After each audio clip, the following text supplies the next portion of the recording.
Brace yourself for a journey into the darkest corners of human nature with the Mortal Musings Podcast, available wherever you get your podcast. Join host Neil and Megan each week as they travel to the chilling world of true crime and macabre stories. From French socialites with hidden secrets to chilling tales from death row, they leave no stone unturned. They also bring you the strange and intriguing stories of oddities that will leave you questioning your very reality. Each episode of the Mortal Musings Podcast is a roller coaster ride through the bizarre and unsettling. New episodes drop every Wednesday. The Mortal Musings Podcast is on Spotify, Apple Podcast, and all podcast platforms. If you crave the dark, the mysterious, and the utterly bizarre, you'll want to add the Mortal Musings Podcast to your podcast playlist. The Mortal Musings Podcast with host Neil and Megan. We take the cases seriously, but not ourselves. Available wherever you get your podcast.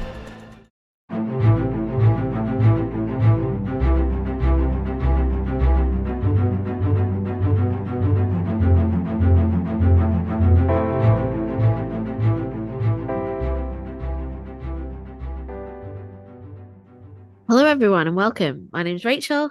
And I'm Andy. And we are Picture the Scene Podcast, a true crime podcast aiming to put you, the listener, at the scene of the crime.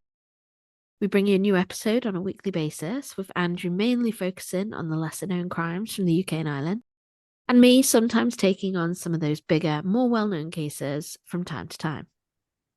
As we are a true crime podcast, we must warn you that listener caution is always advised.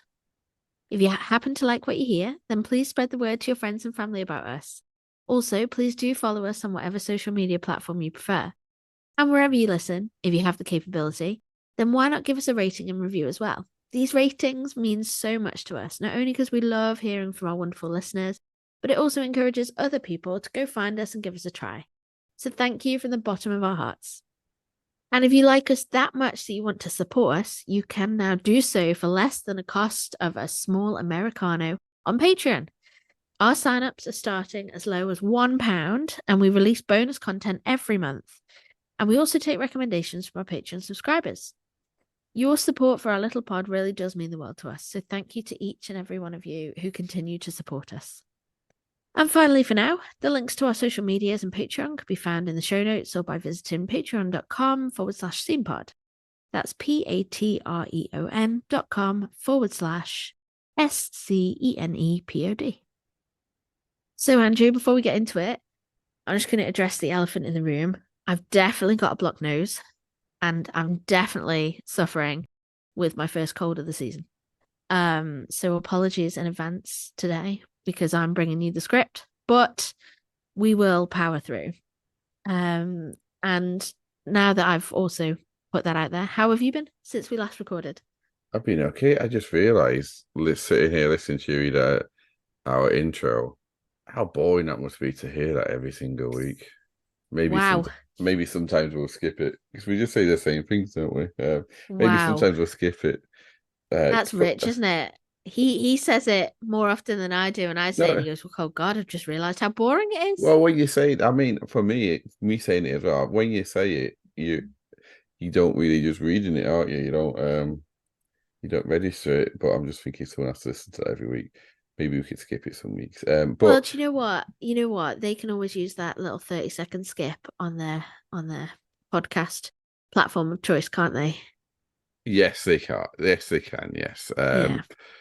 But and if you're listening to us for the first time, you might want to know a bit more about us instead of going straight into the crime. Hey. Fair enough. And one last thing, you said you were just okay. Well, you didn't give me a chance to finish, but yeah, no, I'm good. I'm sparkling. Thank you very much, Rachel. There we go.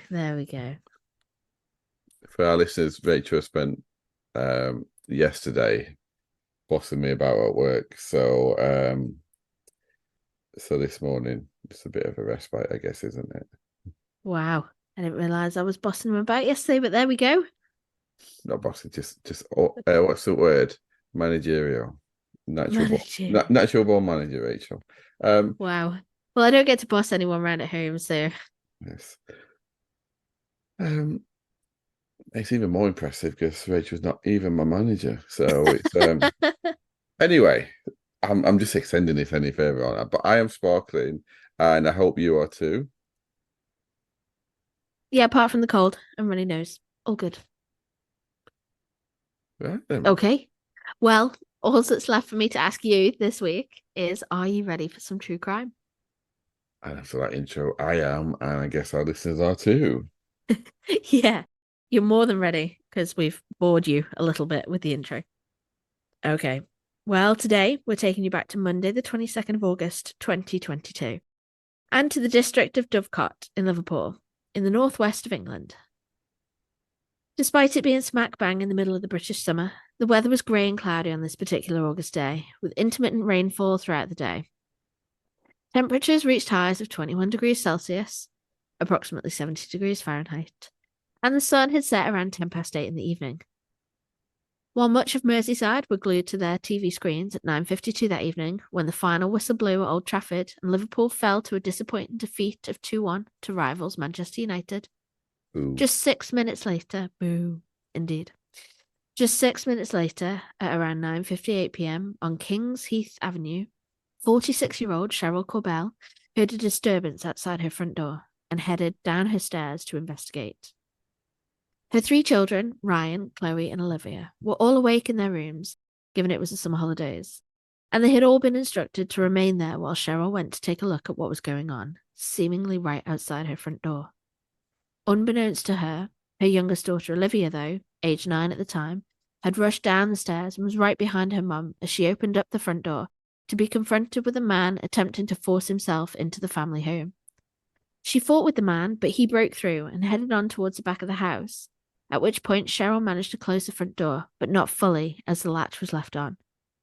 Not far behind him, a man Cheryl would later describe as 5'7", slim build, and wearing a balaclava, black jacket, and black gloves, calmly walked up the front path to the house. He raised his right hand, which was holding a 9mm caliber self-loading pistol, and proceeded to fire 2 separate gunshots through the front door, before he made his getaway on foot through the streets and nearby neighbours' back gardens. At this point, the escapee, who had forced his way through the house, had clocked he'd been hit in the chest by one of the bullets, and so he'd whisked back through the hallway and fled out the front door into his escape vehicle, a black Audi, which sped off down the road to a nearby hospital. It had all happened so fast, and at the same time everything was in slow motion. Cheryl looked down and saw blood everywhere, and it was then she realised that one of the bullets had hit her too.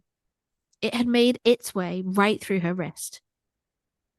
At that point, she heard a voice calling Mum, and as she turned to look behind her, she saw her 9-year-old daughter, Olivia, lying on the stairs and gasping for breath. Oh, I was fearing you might say something like this. That's not good, is it? No, and you can kind of, like, when I mention that everything happened so fast, it did literally happen in a matter of like 2.5 minutes.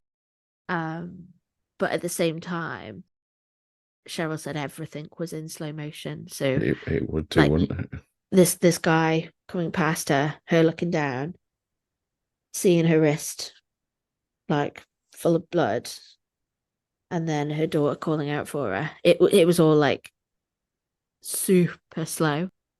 Cheryl's initial reaction was to carry her daughter up the stairs and away from the danger, but this was impossible given her injuries. Immediately after the shooting had stopped, though, Ryan, her eldest son, had emerged from his bedroom and sped downstairs to help his mum and sister. When they reached the top of the stairs, Cheryl saw blood everywhere. She had initially assured herself it was just from her wound, but deep down she knew it was not right, and as she lifted Olivia's top, she realised she'd been shot in the middle of the chest. So the bullet had actually gone right through Cheryl's wrist into her daughter. It wasn't a separate bullet. It was the same bullet. Oh no. Yeah. What are the odds of that? Oh, I know. And to be honest, like, as a mother, your instinct is to protect your children. That's absolutely what Cheryl did here. Like, Yeah. She hadn't fully realised that Olivia was behind her, but she'd also, like, shielded her, you know, at the point that the gun was being shot, and she'd done her job perfectly. It was just really unfortunate, the angle of which the bullet had hit her. Whilst on the phone to emergency services, Cheryl initially attempted CPR on her daughter. However, The injury to her wrist was restricting her movements, and so her next-door neighbour and friend, who'd rushed to the home following the commotion, had helped step in to resuscitate Olivia, whilst armed officers and emergency services were on their way to the scene. Once they arrived, Olivia was scooped up and taken immediately to Alder Hey Children's Hospital with Cheryl's friend, while Cheryl was taken off to another local hospital for emergency treatment to her hand. That would be terrible, wouldn't it? Because, I mean, obviously it's terrible what's happened to Olivia, but I just mean, like, she'll not be thinking about her injury. She won't care about her injury, but she'd be taken to a different hospital, and all she'll want is to be with her daughter, isn't it? Absolutely. But if you think if that bullet's gone through her wrist, there's major arteries there as well. So I know that. I just mean it's just for her. No, yeah, she won't care, will she? No, I completely agree with you. But both injuries would have been potentially like catastrophic for the amount of blood that lost, kind of thing. Do you know what I mean? Yeah, definitely. But you're absolutely right. Like, your only want and need in those moments would be to be with your daughter, not to be, being looked after yourself by the emergency services. It was at Alder Hey Hospital that Olivia was pronounced dead, less than an hour and a half after being shot. The following day, as news of the 9-year-old's death made its way across the country, Joanne Anderson, mayor of Liverpool at the time, pleaded for anyone with information to come forward. 9-year-old Olivia Pratt-Korbel was shot dead in her home, the place that she should feel safest. Words cannot describe the abhorrent act of evil. Liverpool has a history of strength and solidarity. We must work together to bring those responsible for this atrocity to justice. Didn't they link up the other gunshot wound with this? Because didn't you say that he rushed to hospital, the guy who got shot? Yes. And you're absolutely right. And we will go on to talk about that. But yeah, his blood was obviously in the home. And so you're talking about the escapee, right? The guy that forced his way into the home. Yeah. Yeah. Because so I'm assuming, I mean, I've heard of Olivia's name, but I don't really know his case. But I'm assuming if they can get him, then he can tell them who was shooting at him, can't they? Well, your assumption could be correct in certain cities and parts of the country, but there's this mentality, especially in Liverpool, and I found a lot out about it whilst researching this particular case, of this like grass mentality where even when it's been life on the line or not. Even when there's been a child shot and killed. Yeah. Okay. And we will go into much further kind of like review of that. As we progress. No, it's fine. You're only saying what you're thinking. That's fine. This was a community in conflict. On the one hand, there was absolute outrage and disgust as to what had happened to the innocent 9-year-old girl. However, this was balanced against loyalty and fear of being called a grass in the community, should anyone come forward with the required information. But it took just under 6 weeks and the help of a reward of up to £200,000 to arrest and charge Thomas Cashman with the murder of Olivia Pratt-Korbel. Whilst his name had been thrown about in the community only 48 hours after the shooting, what had actually led to his second and final arrest was the fact that he'd fled to a house nearby shortly after the shooting, where he'd requested a change of clothes, and had also suggested he had done in Joseph Knee. At this time, thinking the intended target had in fact died from his gunshot wound to the chest. One of the people present at the time of this confession came forward with their witness statement, and Cashman was then tracked down in the city centre on the 29th of September and officially charged on the 1st of October 2022, just 40 days after the shooting. I mean, it's a shame it takes £200,000 for people to get a conscience, but at least someone came forward. Yeah, and do you know what? I think it's not always about the money, is it? It's more about like being like letting the dust settle long enough for you to, or certainly what I got from this particular case was letting the dust settle long enough not for it to be like categorically absolutely you that came forward. It could have been one of many people over that 6-week period that he's confessed it to. Does that make sense? Yeah, that makes more sense. My bad. Joseph Nee, who, if you recall, had been taken to that local hospital almost immediately after the shooting, was arrested and charged the following day, as he'd actually been in breach of bail conditions. And following a short recovery in hospital, he was recalled back to prison to see out the rest of his 45-month sentence for burglary and dangerous driving. Despite the witness testimony and CCTV footage of Cashman on the night of the shooting, police struggled to get the evidence they felt was needed for a conviction in Olivia's murder case, as Cashman was not talking. The case just wasn't watertight, given there was no clear motive, there was no forensic evidence, and worst of all, there was no weapon. However, there was compelling circumstantial evidence, which finally went to trial on the 7th of March 2023 at Manchester Crown Court. And over the course of the next 18 days, a jury of 10 men and 2 women heard what happened in the hours leading up to Olivia's death, which, to help give you some context about the case, we're going to run through for you now. At 2 p.m. on the 22nd of August 2022, Joseph Nee, the intended target of the shooting, arrived at the house of Timothy Naylor in Finch Lane, Dovecot, Liverpool, driving a Volkswagen transporter van. An hour later, Cashman left his home in Grenadier Drive in the West Derby area of Liverpool, driving a white Citroen Berlingo. His trial heard he was scoping out Nee. He drove onto Finch Lane, then took a left onto Kingsheath Avenue, where he had a clear view of Nee's van. He then drove to his sister Colleen's house in Mab Lane shortly after. Now, just going to give a pause here and explain. He's scoping out Nee's whereabouts because Nee has, in Cashman's eyes, apparently done him over for a large amount of drugs. And like, you know, it's kind of this situation in Liverpool with like gang territories, you know, kind of encroaching on other territories, selling drugs and all of that kind of stuff. So Cashman was out for Nee, the police believe, to kill him, to see him off, to make an example of him so that he wouldn't be messed with in future. At 3:17 p.m, Cashman left his sister's house and drove past Dovecot Labour Club, where he could still see Nee's van parked on Finch Lane.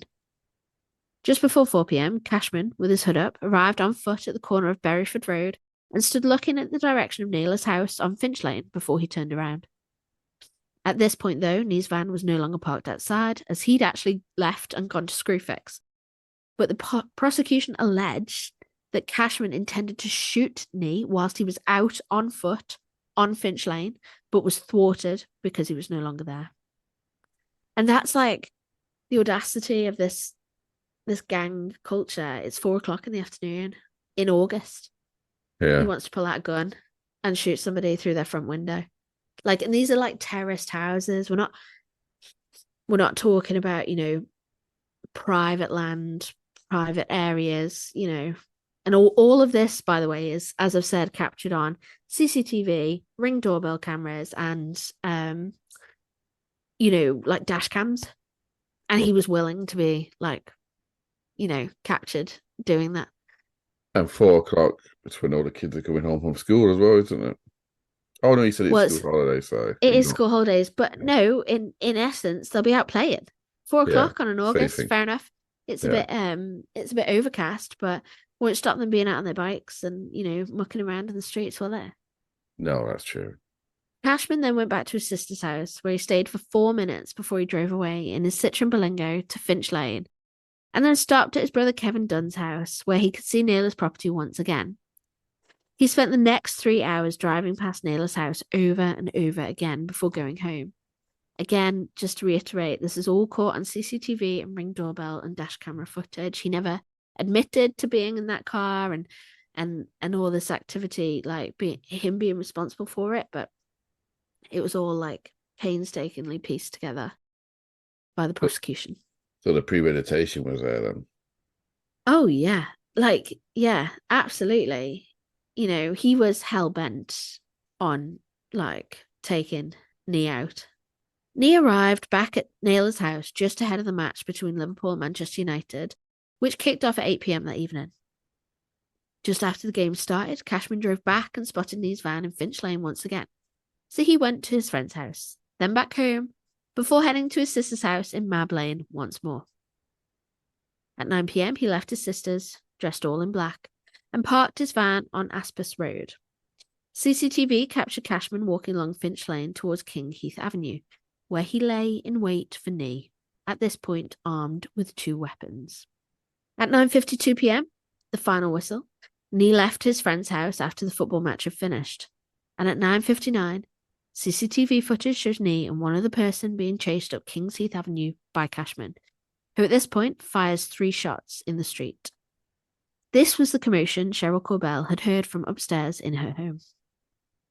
Nee was actually shot in the chest during this chase, not when he was in her home, but he'd managed to scramble to his feet and still flee from Cashman. It's at this point Cheryl Korbel has come downstairs to her front door to see what the noise was, and Nee has ran towards it with Cashman in pursuit.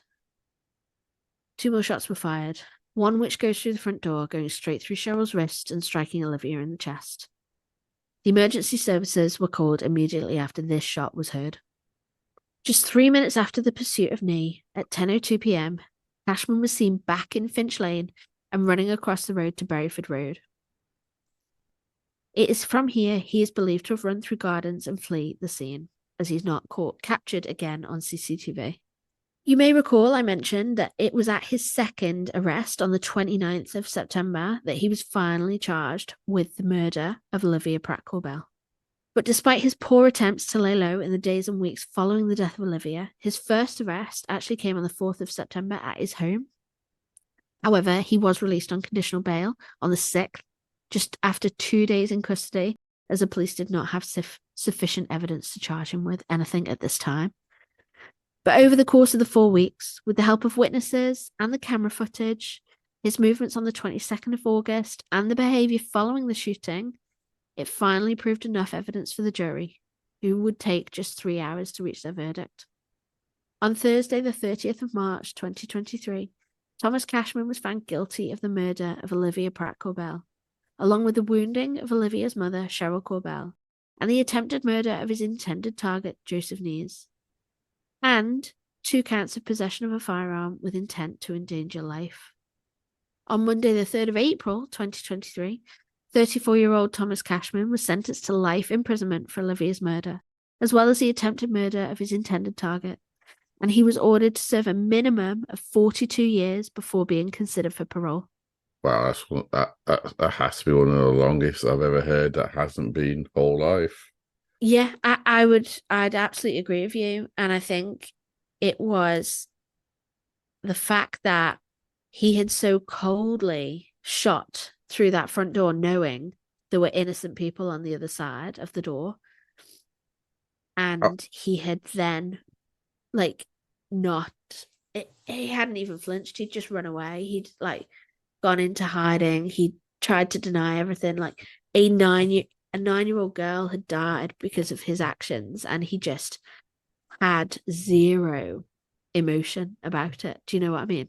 Remind me how old he is. Or was 34. Oh, that's good then. He had also lorded over the streets of Liverpool with he called himself I'm just a drug lord or something. He'd called himself something ridiculous like that to the police. He'd confessed, yeah, I have a crime network of drugs and stuff, but I'd never kill anyone. And it's he was just so brash about it. Or that's how he came across to me.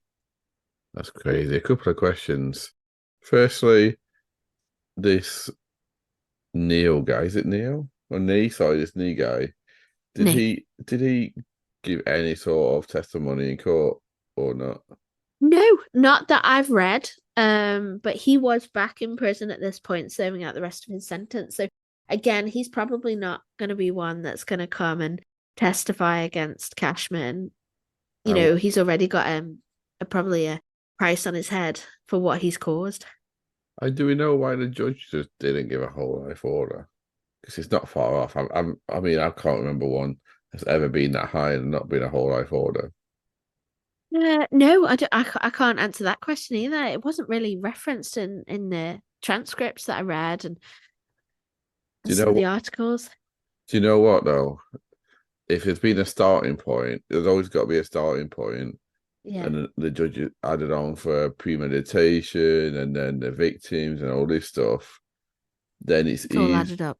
it's easy to justify. So should an appeal happen, it's less likely to be successful. But if the judge just says whole life order, then that's easier to appeal, especially when I'm not sounding harsh, but it's been one murder. I know Yeah, it's a small child, but I mean, in the eyes of the law or appeal judges, that's what they'd look at.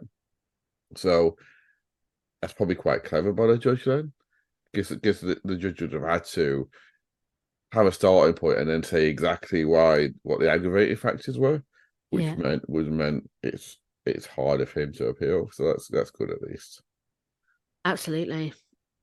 He was sentenced to 10 years for the wounding of Olivia's mother and also received two 18-year sentences for both counts of possession of firearms with intent to endanger life, with all his sentences to run concurrently.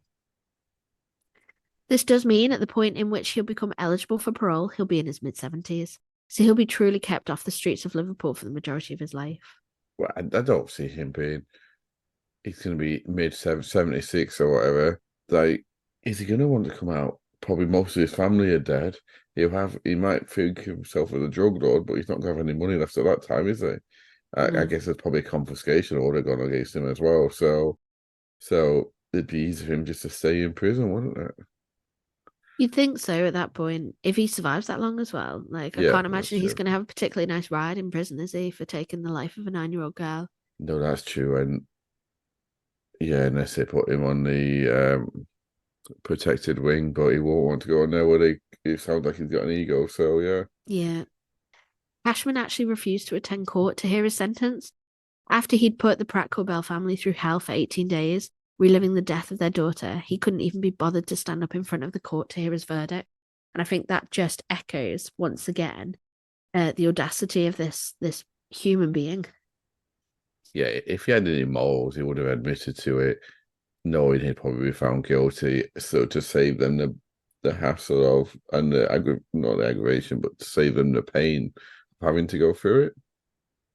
I agree.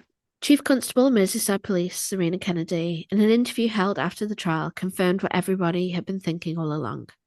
He's a coward. He is despicable. He's made a great play in the trial that he is a dad, and yet he's put Olivia's family through hell and through this trial.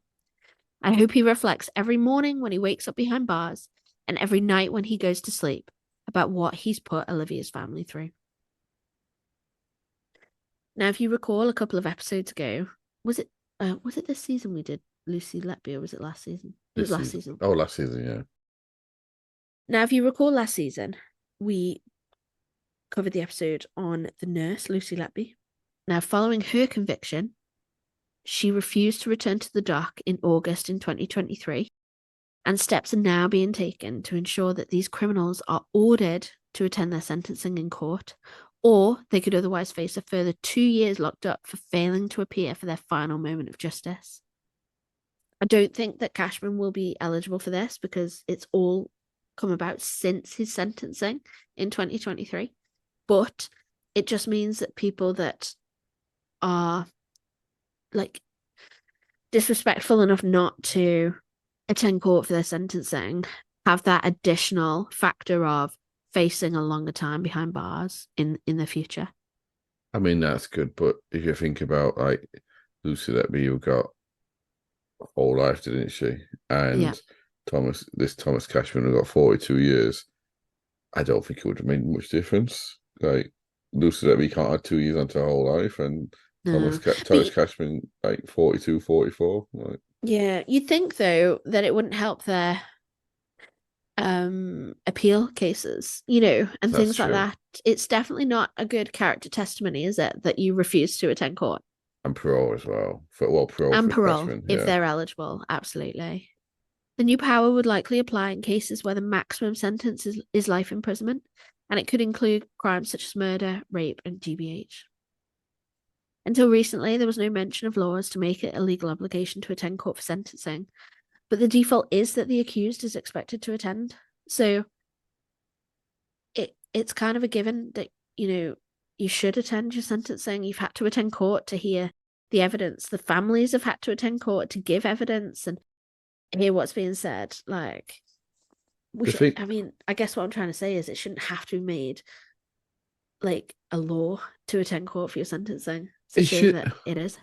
It shouldn't have to be, but it's actually more common than people think, because for the people who are in prison, say on remand, and they don't want to, I don't mean like killers or stuff like that, but I mean the people who are on remand and they know they're going to get a prison sentence, it might be a shortish one, then a lot of the times these people just won't attend, and the courts are not bothered, and no one's bothered, because it's just a formality of the sentencing. So for many years, it's happened like quite frequently, and no one's been bothered. So it's like, I know it takes a big cases to change things, but it could have been nipped in the bud a few decades ago, and then it wouldn't be an issue.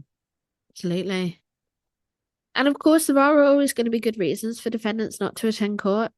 They might be sick, poorly, like unable to travel. Like, on a case-by-case basis, this will be reviewed. It's not going to be a blanket approach for all, like, regardless of the situation you're in. But, in general, it needs to be accepted that that's what has to happen.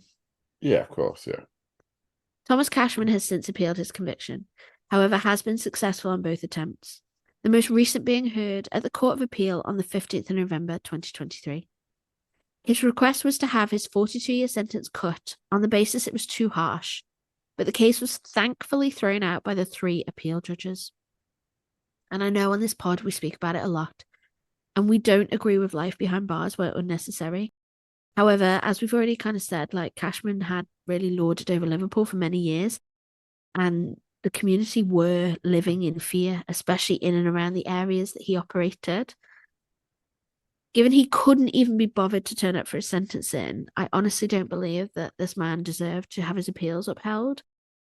And I actually read an article, although I haven't touched on it in the episode.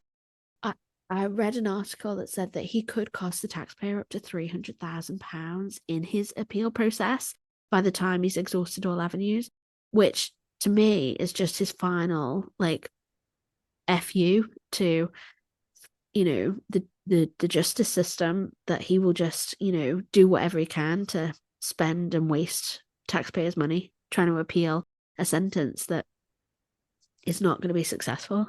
I get you, yeah, I get you, but so he appealed just a sentence, not the actual conviction. So he's basically admitted guilt then. Yeah, by proxy. Well, yeah, because if you appeal this sentence first, it'd be very difficult to appeal anything else afterwards. Yeah, you couldn't say it was an unsafe conviction. Yeah. There are rumours that he will appeal once more, but at the time of writing this episode, we don't have any further details on this. So I don't think it'll get any further, because the way the appeals work is you don't just appeal and it goes to the appeal judges. It goes to decide if it can be appealed first, and then it goes the actual appeal. So I don't think it'd get past that first stage, because he's got no. If he'd been turned down for the appeal of length of sentence, unless he can think of something new, he can't really appeal that again. And ergo, by default, if he didn't appeal the actual conviction, I don't see how he can now. Because he's appealing, though, his sentence, and those 3 judges have all dismissed and agreed that the original sentencing was fair, can he not appeal higher to get a higher judge or appeal judges to review? Not just because he can't just appeal by saying, I don't agree with this, I want to appeal again. There has to be something fresh, or he has to show that the appeal judges were wrong. It can't just be like, I don't agree with this. Even like his first appeal would have gone to probably a single judge. I think that's how it works, and that judge would have gone, no chance, or there's a possibility. And obviously that judge would have gone, probably because of the length of the sentence, it's quite unusual, isn't it? Yeah. It probably would have gone, yeah, there is a possibility in this. Not gone, you can win an appeal, and that's why it went to the 3 appeal judges, and then they would have Yeah. looked at it properly and gone into more detail and gone, no, that's correct. So unless he can prove they were wrong, because all the allowance for the appeal is there's a possibility, not it can be. So no, I can't see how he could appeal it again, because Well, the appeal, you've seen the appeal notes, they're so detailed and yeah. they're so, I mean, I love reading them for anyone because it goes into so much detail. You learn so much. So yeah, I doubt it somehow. Well, here's hoping, hey. Yeah, As you can imagine, Olivia's death sent shockwaves across not only the local community, but the entire country, and tributes poured in the days and weeks following her death. An especially touching tribute came in the form of a full stadium clapping during the 9th minute of the Merseyside derby on the 3rd of September 2022, when both Liverpool and Everton fans came together in memory of this beautiful little girl, tragically taken far too soon. At the time, managers of both clubs made statements to press pleading for witnesses to come forward and help locate the killer, who at the time continued to roam the streets of Merseyside. And I think that's really important. Like, Liverpool is a city of like heritage and passion, and football is something that brings the city together. And it's just another useful like crutch, isn't it, for a Saturday afternoon kickoff, gaining maximum numbers of viewers, where you've got 2 figureheads being managers of 2 prominent football clubs saying, stop hiding information, come forward and, be honest, and let's get this person or people off the streets. definitely. And the simple fact that would have generated so much media coverage as well. So it would have gone to non-football fans would have seen it as well. Yeah, absolutely. A couple of other things I felt important to note. It was exactly 15 years to the day earlier that 11-year-old Rhys Jones was also shot dead only a few miles away in Croxteth in the middle of a Saturday afternoon as he made his way home from football practice. Now, have you heard of Rhys Jones, Andrew? I know the name, and I know that it was a boy who got killed, but I don't know the details now. So it was about 4 or 5 o'clock in the afternoon. He was crossing a pub car park, literally, on his bike on the way home from football practice. And he got caught in the crossfire of 2 gangs that were shooting at each other. And it was a long time before anyone came forward with any information on that particular killing. And that's, you were shocked at the height of the episode when I said about what had happened. You were like, yeah, but 9-year-old's been killed. Why wouldn't you come forward? It's just, this wasn't the first kid. Fair enough, Olivia Pratt-Korbel was the youngest child to have been shot and killed in Liverpool, but she wasn't the first. So yeah, I can't really comment on that because it's not acceptable, is it? No. And in the same week in which Olivia was shot dead, there'd actually been another 2 gun murders in the city. So first killing a 22-year-old Sam Rimmer, and the next killing 28-year-old Ashley Dale. Now, none of these deaths are thought to be linked. But yeah, in that week, there were 3 fatal incidents relating to guns in the city. But despite these crimes, interestingly, Liverpool's gun crime rate is steadily reducing year on year. So over the last 5 years, it has steadily dropped. And statistics in 2022 showed a total of 241 incidents versus a total of 283 in 21, which was a drop of approximately 15%. I guess that's the argument. I know it's a big argument here. I guess that's the argument about gun control, isn't it? It's not getting rid of guns doesn't remove gun violence, but it reduces it and it makes it a much lower number. So it's a very complicated argument, which I don't think we should get into right now. No, Olivia's mom actually came out and said, like, if you want to fight, if you think you're hard enough to like cause pain, inflict pain on another human being, use your fists. Yeah, exactly. It's like it's a a poor man's way out to raise a gun and, take a shot. And it was really like, those kind of words quite scathing towards the Thomas Cashman and others who've like, yeah, definitely caused these awful, awful crimes to happen. But today I'd like to end our episode in the right way with an excerpt of Cheryl Corbell's victim impact statement, which I feel really brings home the true tragedy of this case. My 9-year-old Liv was the light of our lives, our beautiful, sassy, chatty girl who never ran out of energy. She was a character. She was my baby. She had amazing qualities and knew what she wanted in life. She will never get to make her Holy Communion. She will never wear that prom dress or have a sweet 16th birthday, or walk down the aisle with the man of her dreams, or become a mother of her own children. All that promise for her future so cruelly taken away. Now I have to drive to the cemetery to be close to my baby daughter. I sit with her and talk to her, telling her I miss her smile, her kisses, her cuddles, her voice. I tell her she will live on in my heart. She will always be with us. My little shadow. Sorry.